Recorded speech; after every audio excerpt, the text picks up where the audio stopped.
Tonight I wanted to talk about how I've been running into people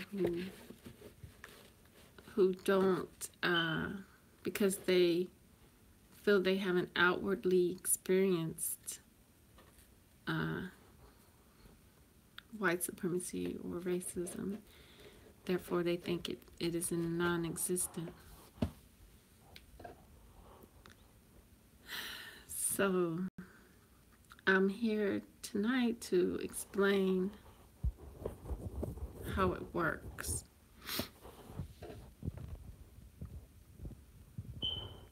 It works like a thief in the night, unexpected, can't smell it, can't detect it. It goes undetected until you caught off guard with it.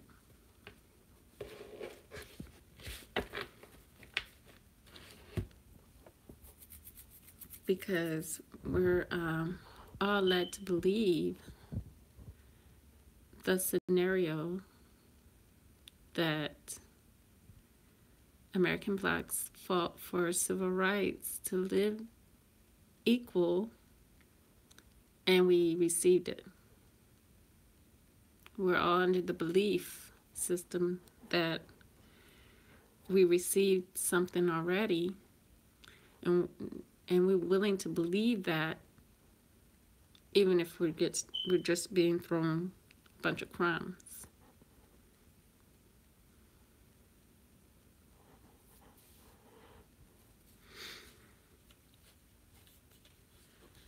And it goes under the disguise of a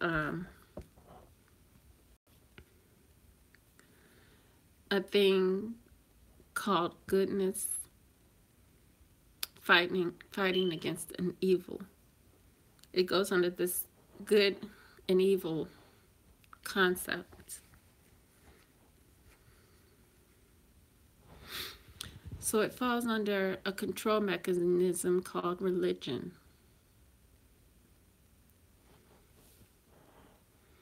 And this is how this mechanism called religion works.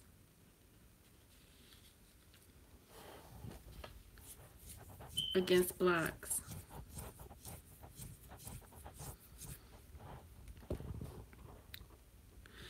It works first against us when the very people that have enslaved us, split our families up, taken us out of our elements, made sure we didn't know anything about ourselves, cut off our history, cut off our culture, cut off our tongue, basically killed us as a people. That's when it started.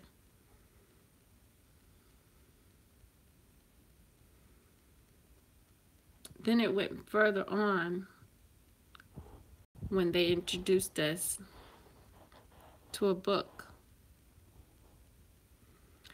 A book where they used to say being a person of color was evil. And they taught them about a God outside of themselves. The very people that took a life of babies, men and women, the very people that took the lives of babies, men and women, gave you a book and told you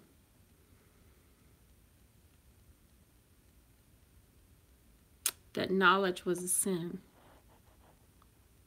The very people who were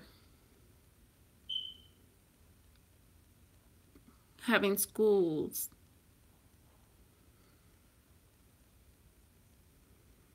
And some slave children had to go to colleges with the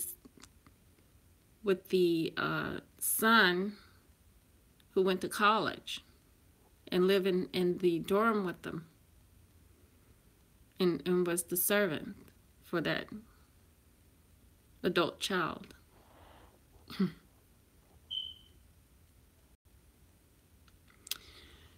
So the very people that took in their own hands to play God.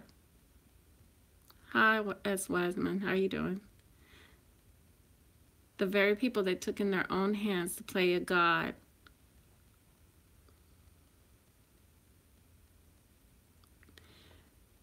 the very moment they decided to play God was the very moment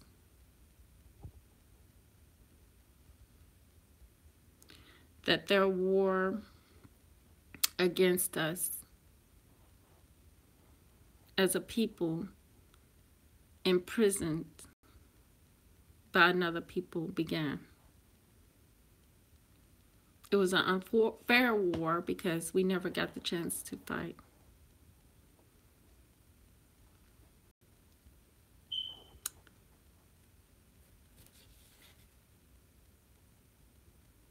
They said science, which is nothing more than knowledge, was evil.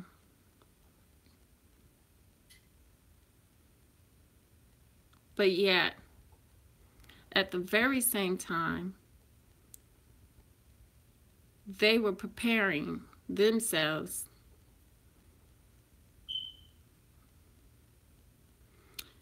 using our people as guinea pigs, examining women, learning about us as a soulful being. And when they were learning about us, believe me, they were also getting an understanding about the planet that they were inhabiting.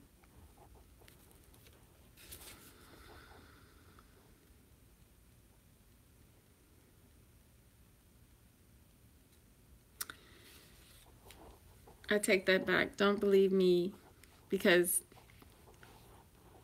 to believe by my definition is to be lied to. So it's just a habit, a brainwashing habit, to say believe every now and then.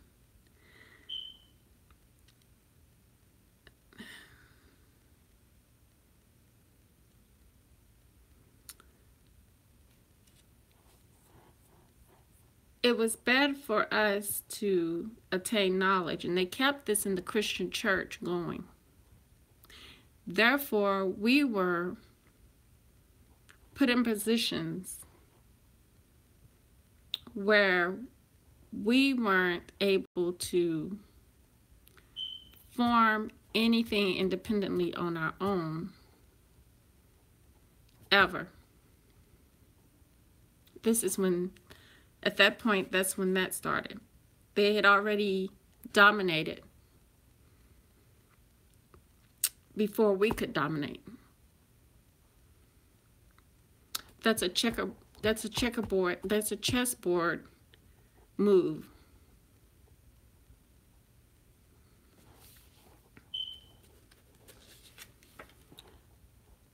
And it's still been performed today, because we got Reverend Porkchop telling everybody that knowledge, science, has no place in the church. Therefore, the kids who want to go into science, they're going to stay under NASA. If they go work for NASA, they're going to stay under working, because they already put themselves in positions of ownership.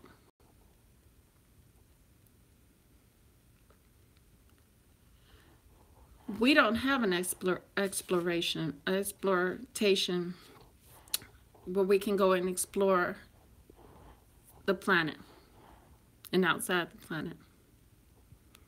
Even though we have the capabilities, more than they do,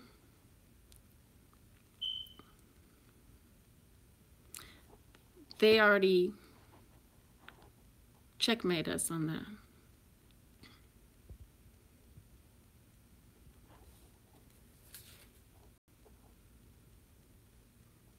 But yet people don't see white supremacy, racism. I guess they just think that we are just here and meant to be dominated in such a way where we don't ever rise above. I guess they think that we're just not no good people, that we don't have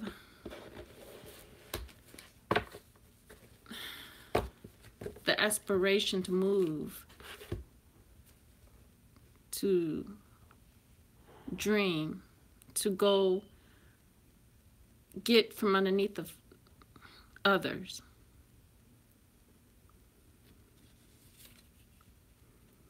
But I know we do. We just haven't been allowed. That would be equality. When a people,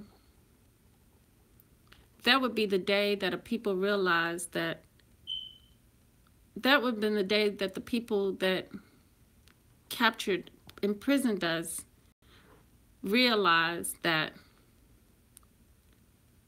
we deserved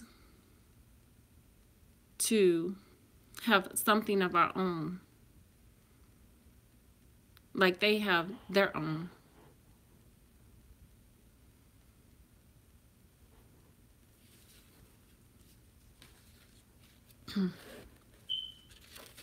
Because there's no such thing as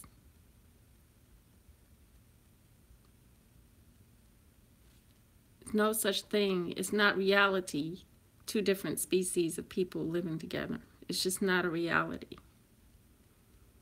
Abraham Lincoln said it.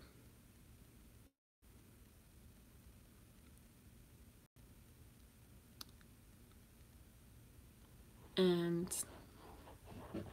it turned out to be the truth.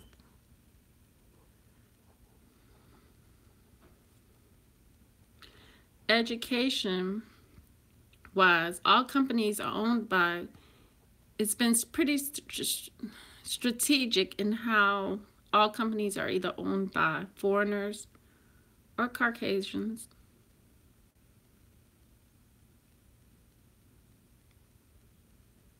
Pretty much a group effort. In school, we're pretty much trained to work under others.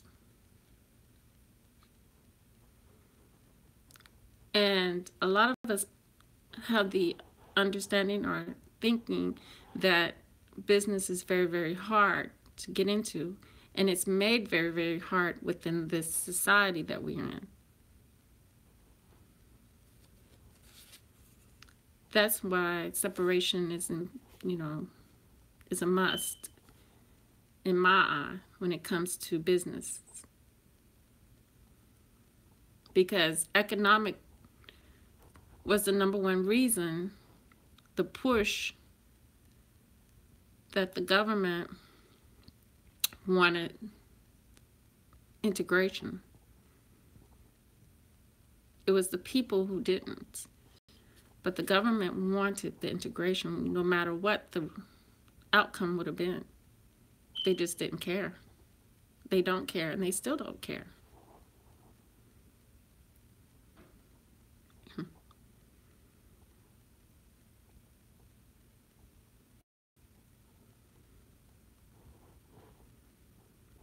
So basically, when people say we do lose so much with integration, we don't have nothing. It doesn't recycle back. It doesn't recycle back where we'll, and matter of fact, like my saying is, pigs can live in dirt. I can't survive in it. I can't. It's not my environment.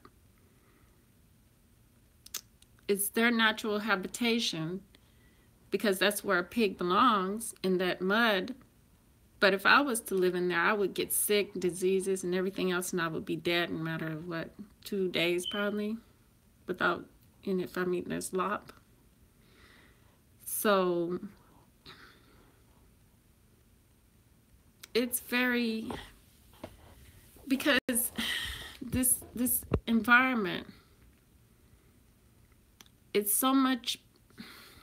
We think the black community would be bad. They are really bad with scheming people and getting over on people in this society. We get ran over.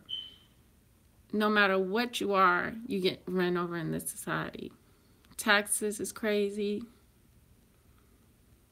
And it's too many mixed hands in the pot. Too many mixed cultures, too many mixed people in a pot for us black people to survive here, because it's just crazy, because you have some scheming people. Not everybody, don't think the grass is green on the other side. There's people worse than we are, will ever be. Worse than we would ever be with each other. With us. And a lot of people think the grass may look green on the other side, but it's not.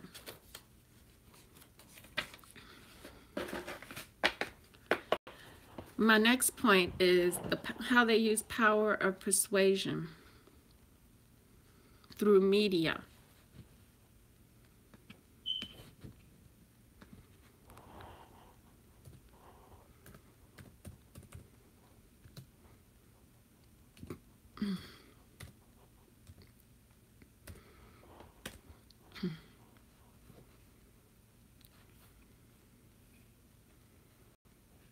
Through media.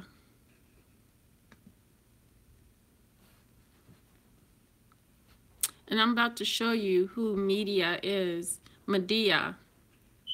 She's really a black goddess. But you know, they always turn all of they didn't appropriate our cultures.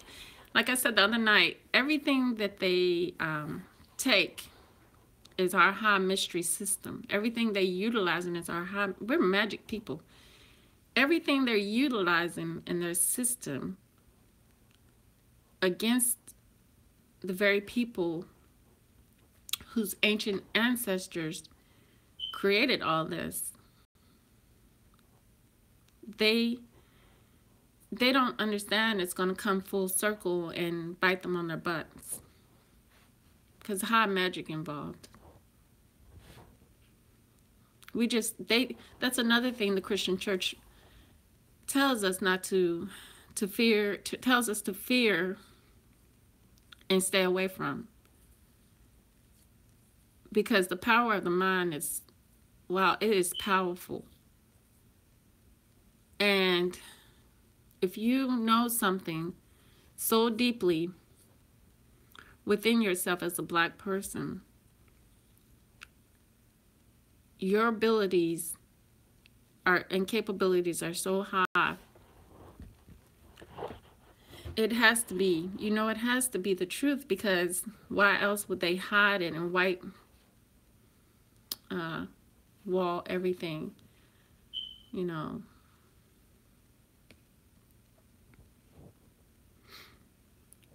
But the goddess Medea, let me get it though.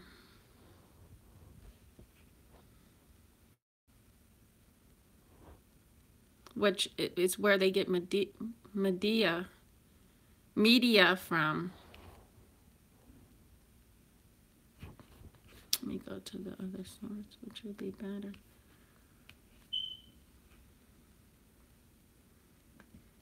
And know that mythology is simply reality.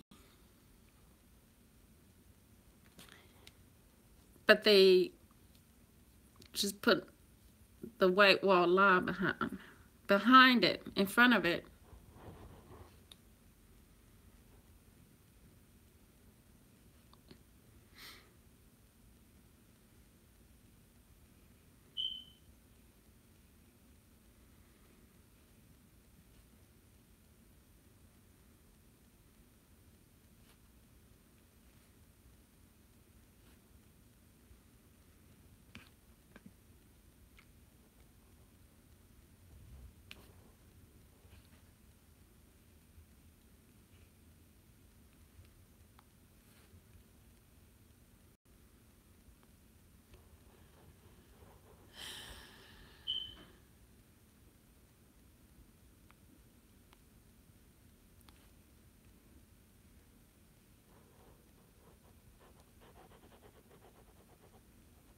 Hmm.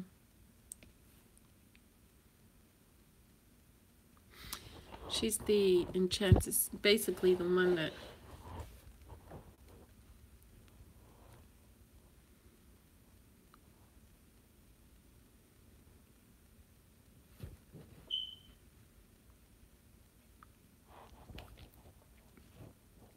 The same as Medea in the Clash of the Titans. If you've seen that one in the 80s, I like the original one in the 80s better. But that was God is the Medea, the one that turned people into stone when you looked at her eyes. She had the snake hair.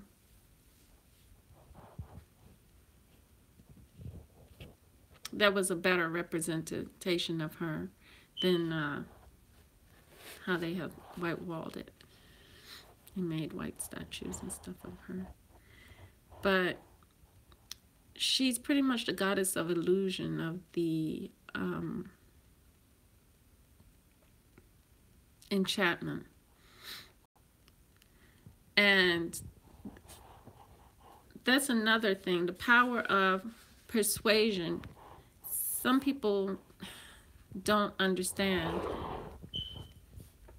the power of persuasion because they don't see it. They don't see it.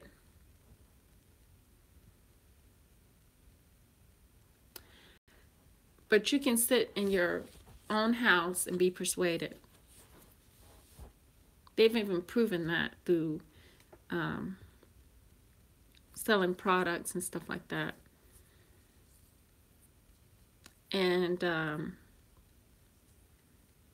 how they do it with us is we see less of us on television, and we still see less of us on television today. But now they put more of us on television because they know that they can run a different type of game.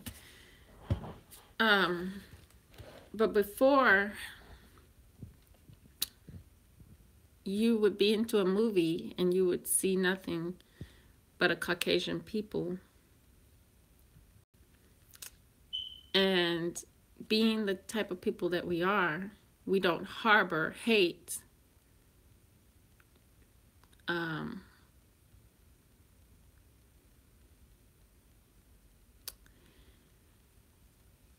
Unless we've been really, really psychologically damaged to the point where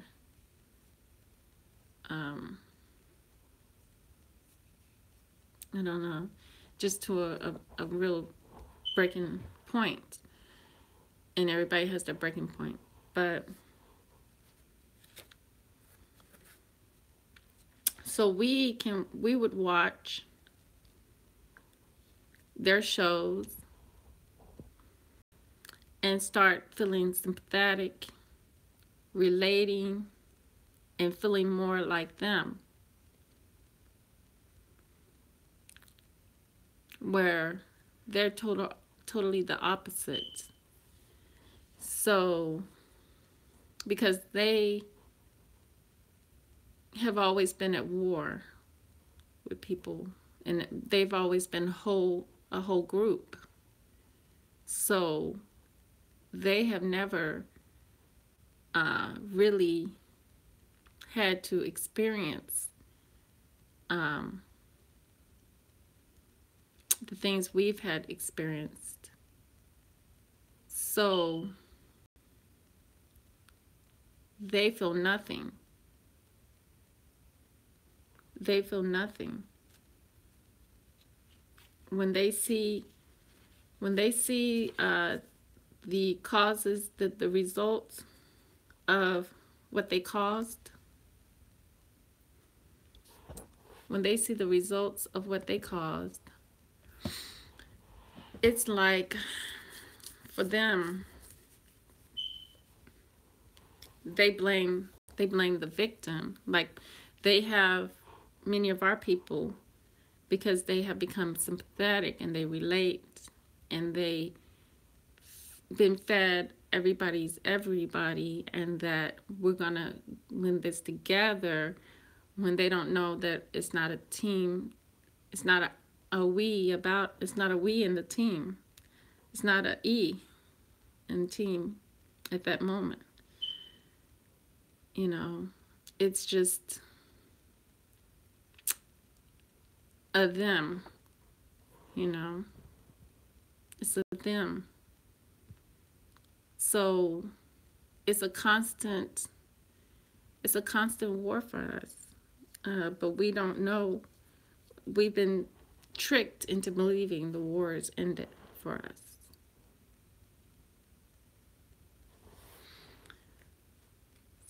Through programming and through the biggest part of it is through our music. The biggest part is through our music. The disco days were really hitters. The disco days were really a hitting time for them to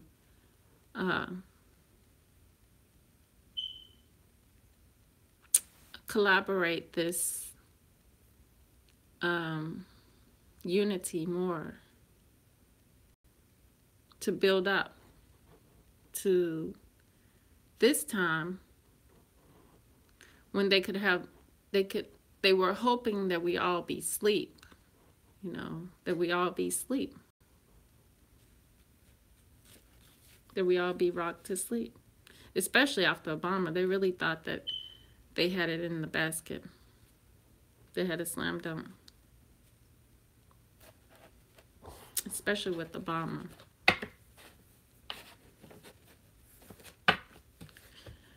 But that's how it is done. Yeah, that's how it's done to all of us. It's just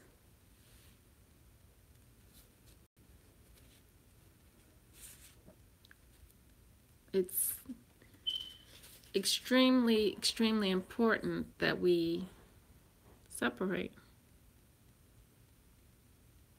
That's what I really think. And I don't,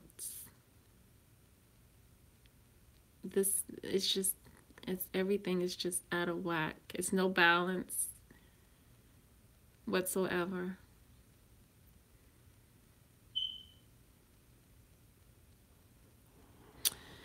And I'm gonna do another live at 11 o'clock. That's gonna be my last live at 11 o'clock. If you wanna join me, I'm gonna be talking about